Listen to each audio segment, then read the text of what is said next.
E aí quando a gente fala das estruturas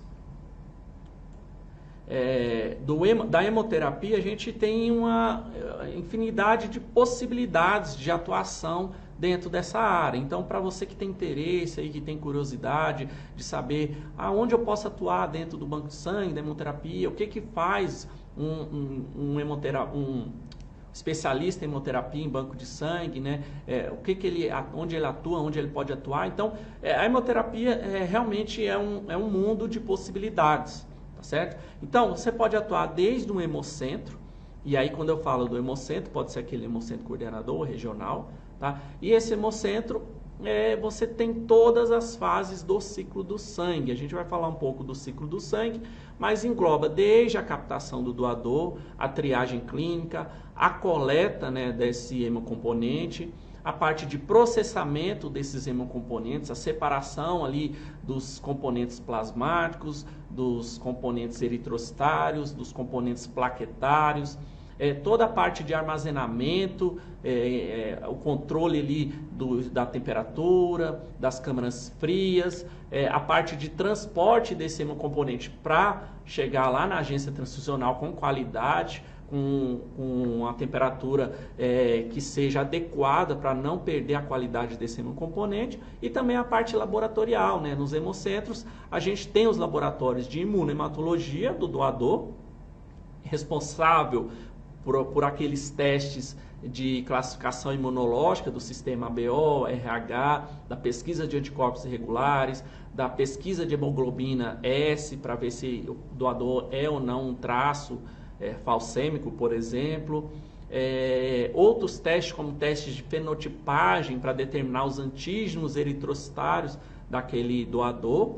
E a parte também sorológica e de biologia molecular. Então a gente tem os laboratórios de sorologia, que vai fazer a sorologia para as doenças transmissíveis por transfusão, hepatite A, hepatite B, hepatite C, HIV, HTLV, citomegalovírus em algumas situações, tá certo?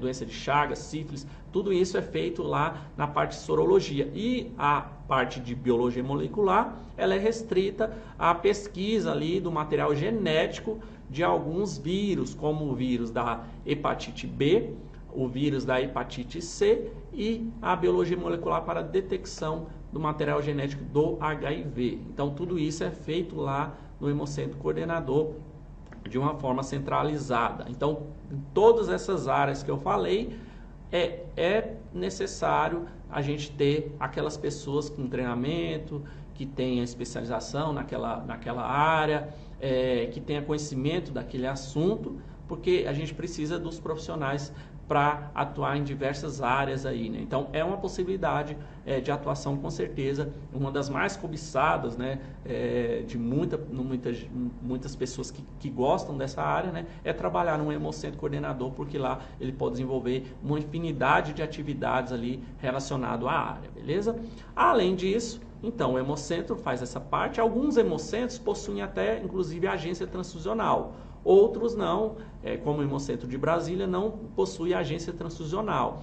A transfusão ela é feita lá no hospital e a coordenação, toda essa parte ali de logística, de controle pré-transfusional, é feito lá na agência transfusional. E aí precisamos daqueles profissionais que também vão atuar nessa agência transfusional. Então, nós temos biomédicos, farmacêuticos, biólogos, que podem atuar nessas diversas áreas aí dentro da hemoterapia. E lá na agência transfusional, a gente tem um supervisor da agência, que pode ser um biomédico, um biólogo, um farmacêutico, que tenha o treinamento para fazer toda essa parte de acompanhamento e coordenação dessa agência transfusional. A gente tem a parte técnica, né, dos técnicos de hematologia, hemoterapia, de análises clínicas, que podem atuar ali também, fazendo toda a parte técnica e o ato transfusional também.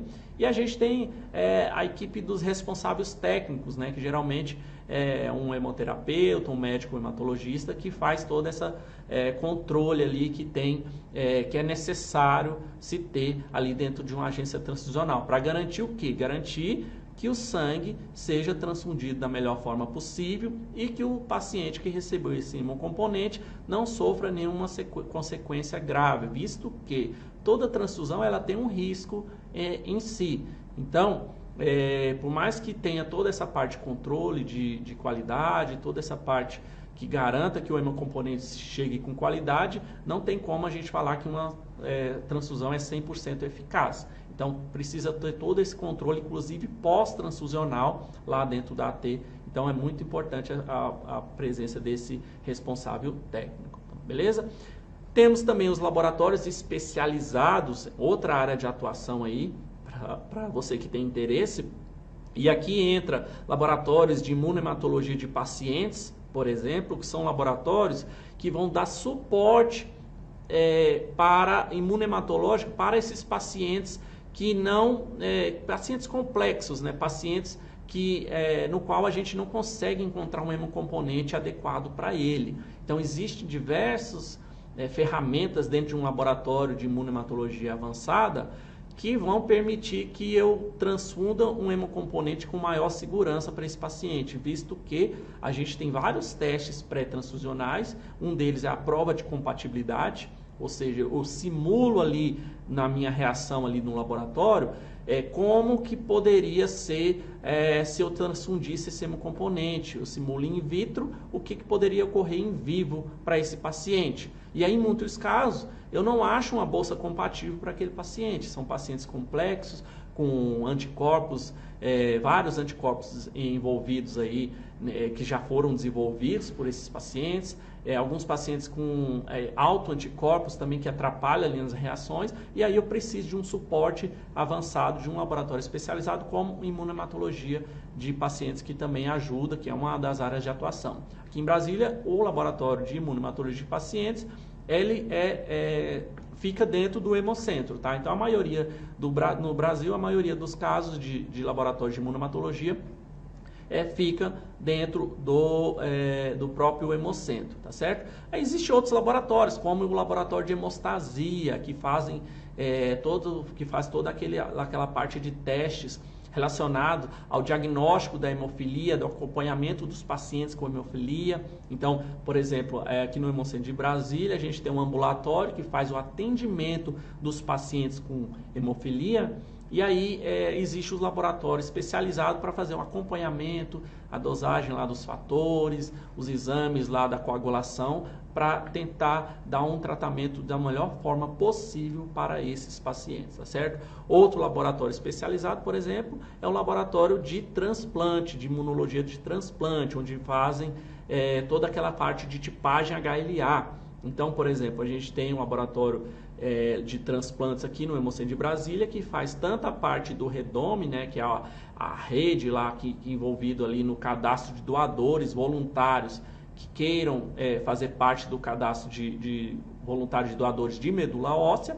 Então, faz todo esse gerenciamento do REDOME e também toda a compatibilidade HLA entre o doador de órgãos e o possível receptor desse órgão. Também são laboratórios onde vários profissionais aí da área laboratorial podem atuar. Outra área de atuação são os bancos de sangue de cordão umbilical e placentário. Então, a gente tem no Brasil uma rede chamada Brasil Cord, que engloba 13 bancos de sangue público que são responsáveis pela coleta de banco de cordão umbilical e placentário e o congelamento e o manuseio desses esses cordões de sangue, que são utilizados para quê? São ricos em células hematopoéticas, né? Aquelas células lá da medula que contribuem para a formação de todas as células sanguíneas, né? Responsável por essa formação, e a partir desses sangue de cordão pode-se fazer o transplante de medula óssea de casos alogênicos. Então, a pessoa faz a doação, no caso a coleta é feita ali no ato ali após o nascimento da criança, a mãe faz a doação, né, desse cordão umbilical, tem vários critérios para isso, e aí esse cordão ele é destinado para alguém que tenha compatibilidade HLA com esse perfil ali do doador, tá certo? Então, todo esse gerenciamento também pode ser feito lá no banco de sangue de cordão umbilical. Existem os bancos de sangue de cordão também privados, que fazem o congelamento para uso autólogo, ou seja, a criança nasce, congela o cordão dela e vai ser utilizado por ela mesma se um dia vir a precisar. Então aí é uma iniciativa privada, a família tem que bancar com os custos, né, para a manutenção desse cordão umbilical congelado, e é utilizado para casos autólogos, tá certo? Outra situação onde a gente pode atuar dentro da hemoterapia é nos centros de pesquisa. Então, nós estamos aí em época de pandemia, de Covid, então a gente vê muitas pesquisas relacionadas à hemoterapia e também Covid. Então, a gente tem, por exemplo, o desenvolvimento do plasma convalescente.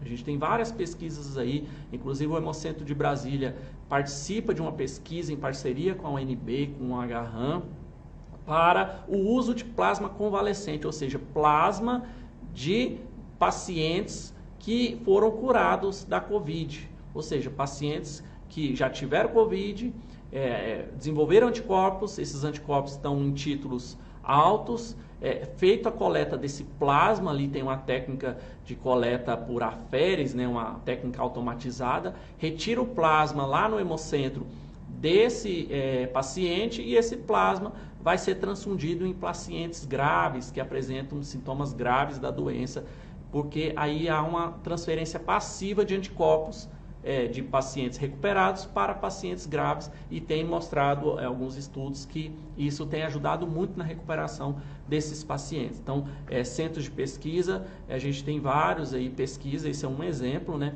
Mas vários centros de pesquisa que têm desenvolvido melhorias na conservação de hemocomponentes, melhoria nas técnicas de diagnósticos de doenças transmissíveis. Então, existem diversas linhas de pesquisa aí que quem tem interesse também, com certeza é uma oportunidade aí de atuação.